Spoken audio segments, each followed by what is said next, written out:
After an act which seems to define the term terrorism, an act committed for political and religious reasons, the alleged perpetrator has now threatened more violence. The number one story in the countdown is the man accused of killing Dr. George Tiller in the vestibule of his church warns of potential acts of terrorism against abortion providers. Why? With a domestic terrorist in our grasp, why are we not treating him as such? Why is the far right not calling for him to be waterboarded to tell us against whom the next gun or bomb will be directed? This weekend, hundreds gathered to mourn Dr. Tiller at a funeral service in Wichita.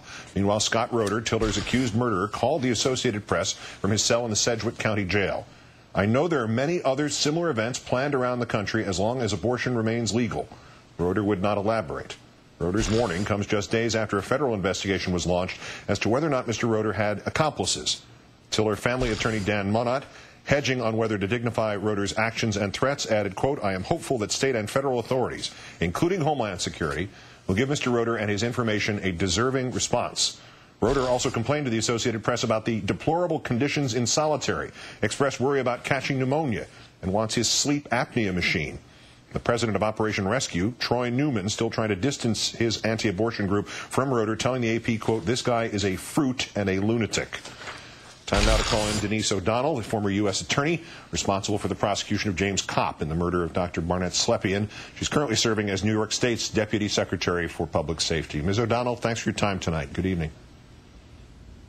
Good evening. How should the Justice Department, federal law enforcement regard those statements made by Mr. Reoder?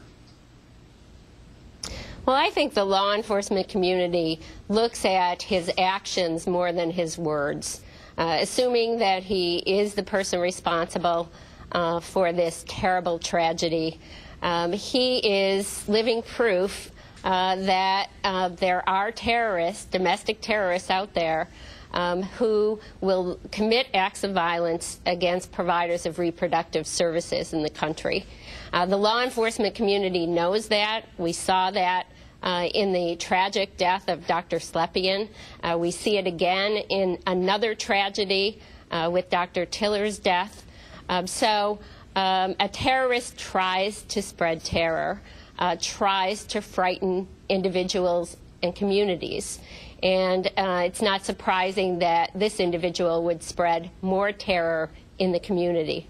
Is it surprising to you, though, that the Justice Department is not calling this an act of domestic terror and not treating it as an investigation into terrorism? It does seem, in fact, to be definitionally terroristic behavior. Well, I think that's a matter of semantics. The Freedom of Access to Clinics Act is the act that we used to prosecute James Kopp. We considered him a domestic terrorist.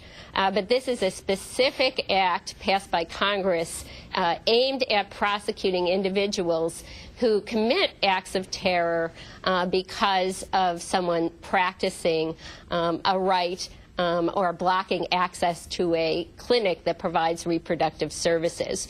So I believe the Justice Department and the law enforcement community is treating this as an act of domestic terrorism. Nevertheless, in terms of public understanding of what happened and what he has said and what he has done, the semantics, as we obviously saw during the last administration, hugely important, given its handling of detainees who were assumed to be involved in violence that was, based on religious and political grounds, and which we were told were attempts to circumscribe American freedoms. And if Scott Reoder had an Islamic name and was promising to attack more Americans or knew of attacks planned against more Americans, wouldn't people at one end of the political spectrum now be saying, in that sort of hyperbolic example, we should use enhanced interrogation techniques to find out what he has planned or what he knows about? Well, I don't think this is really an issue about torture. This individual's been charged. He's not being interrogated by the police. But what is important is that the law enforcement community is taking this very, very seriously. I can tell you in New York, Governor David Paterson and I immediately called the state police to respond. They contacted 196 clinics in New York within a 24-hour period. Our law enforcement community is on guard, working with clinics to ensure their safety.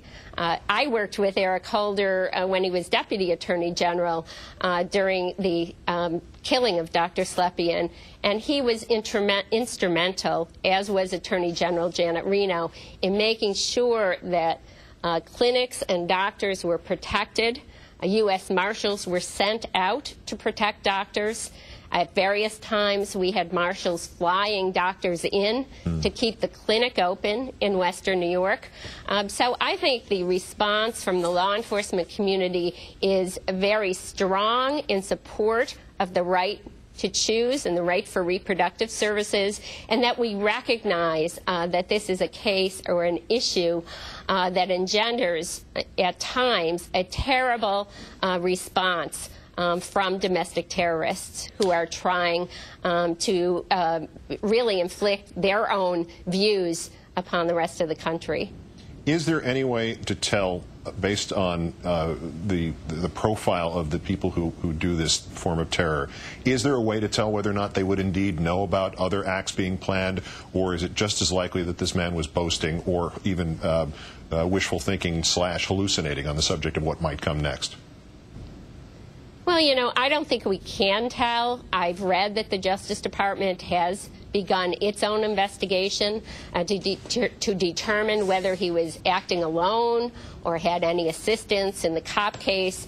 We had a very long investigation and found the cop was assisted not at the time of the incident, but afterward in his escape. So I think that the federal authorities are very focused on whether there are other individuals involved in this particular incident. Otherwise, we have to be on guard all the time about this kind of terrorist activity involving reproductive clinics. The Deputy Secretary for